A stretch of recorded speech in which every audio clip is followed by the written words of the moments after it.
नमस्कार। आज हम बात करेंगे संपूर्ण रामायण की, धर्म और कर्तव्य की एक ऐसी महागाथा जो सदियों से हमारी संस्कृति का, हमारी चेतना का एक अटूट हिस्सा रही है। ये सिर्फ एक कहानी नहीं है, बल्कि उससे कहीं ज्यादा बहुत कुछ है।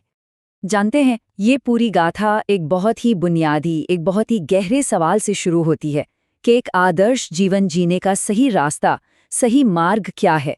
और ऐसा माना जाता है कि इसी सवाल का जवाब देने के लिए और हम सबको रास्ता दिखाने के लिए भगवान विष्णु ने श्री राम के रूप में इस धरती पर अवतार लिया था। तो चलिए कहानी की शुरुआत करते हैं अयोध्या के उस गौरवशाली राज्य से, जहां श्री राम के जीवन का पहला अध्याय लिखा गया, उनके जन्म और विवाह का अध्याय। तो अयोध्या के राजा थे दशरथ, बहुत तेजस्वी। उनकी 3 रानियां थीं, कौशल्या, कैकेयी और सुमित्रा। लेकिन काफी समय तक उनके कोई संतान नहीं थी। फिर ऋषि वशिष्ठ की सलाह पर उन्होंने पुत्र कामेष्टि यज्ञ करवाया। ये एक बहुत ही पवित्र अनुष्ठान होता है संतान प्राप्ति के लिए। और उसी यज्ञ के दिव्य प्रसाद से उन्हें 4 पुत्र मिले। कौशल्या से हुए राम, कैकेयी से भरत और सुमित्रा से 2 जुड़वां पुत्र लक्ष्मण और शत्रुघ्नि। जब राम सिर्फ 16 साल के थे, तब ऋषि विश्वामित्र राजा दशरथ से मदद मांगने अयोध्या आए। उनके यज्ञ में कुछ राक्षस बार बार बाधा डाल रहे थे। पिता की आज्ञा पाकर राम और लक्ष्मण दोनों भाई ऋषि के साथ गए, और वहां उन्होंने सिर्फ राक्षसी ताड़का ही नहीं, बल्कि कई और असुरों का भी संहार किया। इसी बात से प्रसन्न होकर ऋषि विश्वामित्र ने उन्हें कई दिव्य अस्त्र शस्त्र भी दिए। और अब कहानी में प्रवेश होता है सीता का। वो मिथिला के राजा जनक की पुत्री थीं। राजा जनक भी निसंतान थे, और एक दिन जब वो खेत में हल चला रहे थे, तो उन्हें धरती में गड़े हुए एक कलश में ये दिव्य कन्या मिली। क्योंकि हल के अगले हिस्से को, उसकी नोक को शीत कहते हैं, राजा जनक ने उस कन्या का नाम सीता रख दिया। अच्छा, जब सीता विवाह योग्य हुई तो राजा जनक ने एक स्वयंवर रखा। स्वयंवर मतलब एक ऐसी प्रथा जहां कन्या अपना वर खुद चुनती है। लेकिन यहाँ एक शर्त थी। शर्त ये थी कि सभा के बीच भगवान शिव का एक दिव्य धनुष रखा था, और जो कोई भी उस धनुष को उठाकर उस पर डोरी चढ़ा देगा, सीता का विवाह उसी से होगा।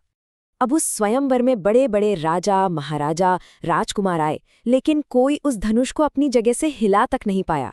फिर बारी आई श्री राम की। उन्होंने बहुत ही सरलता से धनुष उठा लिया, लेकिन जैसे ही उन्होंने उस पर डोरी चढ़ाने की कोशिश की, वो एक जोरदार आवाज के साथ 2 टुकड़ों में टूट गया। और बस इस तरह श्री राम ने शर्त पूरी की और उनका विवाह सीता जी से संपन्न हुआ। विवाह के बाद अयोध्या में सब कुछ बहुत अच्छा चल रहा था।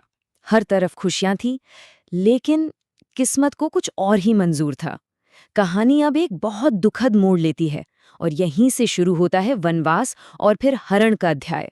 अयोध्या में राम के राजतिलक की तैयारियां चल रही थीं कि तभी रानी कैकेयी ने अपनी दासी मंथरा के बहकावे में आकर राजा दशरथ से अपने वो 2 वरदान मांग लिए जो राजा ने उन्हें सालों पहले देने का वचन दिया था।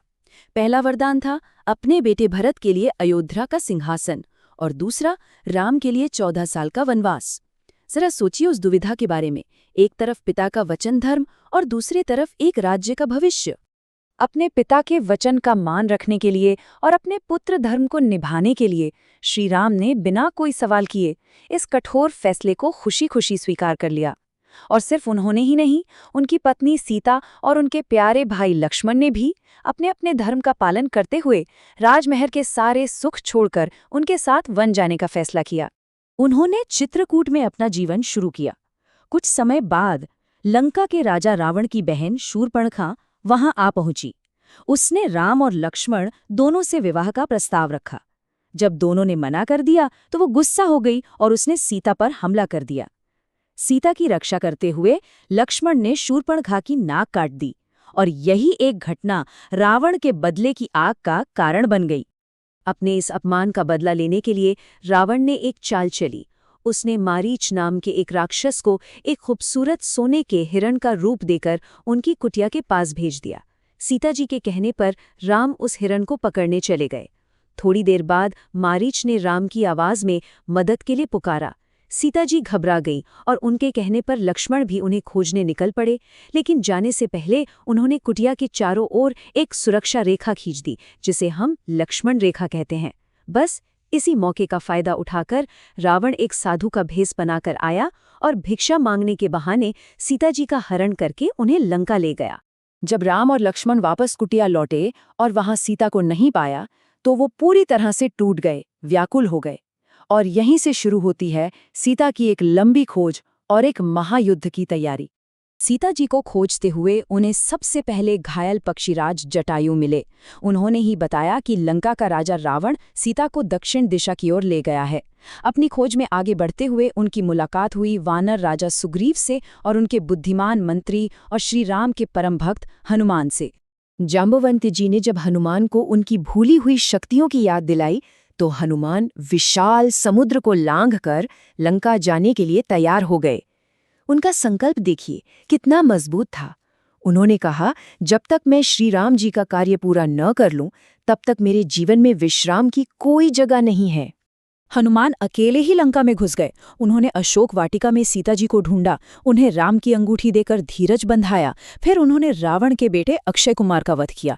मेघनाद के ब्रह्मास्त्र का सम्मान करते हुए वो खुद बंदी बन गए और रावण की सभा में जाकर उसे चेतावनी भी दी। और आखिर में जब उनकी पूंछ में आग लगा दी गई तो उन्होंने उसी आग से पूरी सोने की लंका को जलाकर राख कर दिया। अच्छा, हनुमान जी तो लौट आए, लेकिन अब पूरी वानर सेना को समुद्र पार करके लंका पहुंचना था। तब नल और नील नाम के 2 वानरों की देखरेख में सेना ने पत्थरों पर श्री राम का नाम लिखकर उन्हें पानी में फेंका और वो पत्थर तैरने लगे। इन्हीं तैरते हुए पत्थरों से समुद्र पर एक पुल बनाया गया, जिसे आज हम राम सेतु के नाम से जानते हैं। पुल बनने के बाद श्री राम अपनी पूरी सेना के साथ लंका पहुंच गए। अब कहानी अपने सबसे अहम पड़ाव पर थी, जहां अधर्म पर धर्म की जीत होनी थी और फिर अयोध्या वापसी होनी थी। वो एक बहुत ही भयानक युद्ध था। इसकी शुरुआत हुई अंगद की चुनौती से, जब उन्होंने रावण की भरी सभा में अपना पैर ऐसा जमाया कि कोई उसे हिला तक नहीं पाया। युद्ध के बीच लक्ष्मण मेघनाद के शक्ति बाण से मूर्छित हो गए और तब हनुमान संजीवनी बूटी के लिए पूरा का पूरा पहाड़ ही उठा लाए। श्री राम ने रावण के विशालकाय भाई कुंभकर्ण को मारा और आखिर ने विभीषण से रावण की मृत्यु का रहस्य जानकर उन्होंने उसकी नाभि में बाण मारकर अधर्म का अंत कर दिया। युद्ध खत्म होते होते 14 साल का वनवास भी पूरा हो चुका था। श्री राम सीता और लक्ष्मण के साथ अयोध्या लौटे। पूरे अयोध्या ने दीप जलाकर उनका स्वागत किया और फिर श्री राम का राज्याभिषेक हुआ, जिससे राम राज्य की स्थापना हुई, एक ऐसा राज्य जो न्याय और समृद्धि का प्रतीक माना जाता है। लेकिन कहानी यहाँ खत्म नहीं होती। इसके बाद का जो हिस्सा है उसमें प्रजा के बीच कुछ बातें उठने के कारण श्री राम को बहुत भारी मन से गर्भवती सीता का त्याग करना पड़ा। सीता जी ने महर्षि वाल्मीकि के आश्रम में शरण ली, जहाँ उनके 2 बेटे हुए, लव और कुश। और फिर सालों बाद अश्वमेध यज्ञ के दौरान श्री राम का अपने ही पराक्रमी पुत्रों से दोबारा मिलन हुआ। रामायण का ये बाद का हिस्सा हमारे सामने एक बहुत गहरा सवाल छोड़ जाता है। क्या एक राजा का धर्म उसकी व्यक्तिगत भावनाओं से भी बड़ा होता है? क्या सच में यही थी धर्म की असली पुनर्स्थापना? रामायण सिर्फ एक कहानी नहीं है, ये धर्म, कर्तव्य, त्याग और बलिदान पर एक कभी न खत्म होने वाली चर्चा है, जो आज भी हमें सोचने पर मजबूर करती है।